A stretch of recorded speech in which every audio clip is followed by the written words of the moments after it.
Oh, 10 araw na lang, magparehistro ka na.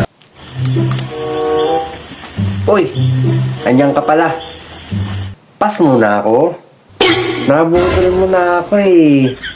Sabi mo, pag nanalo ka, pababayaran ng utang ng Pilipinas. Bubuhayin mo ulit ang nuclear plant ng Bataan. Gagawin mong 20 pesos ang bigas. May patigri-tigri pa kami. Ano na ngayon? Nga. Eh, ayan ka na naman eh. Pas muna o pas. Sorry. Pas muna. Ngayon, ginawa mo naman ngayon. Si Tatay Diggs, pinakulong mo pa. Eh, siya. 10 days ka na lang.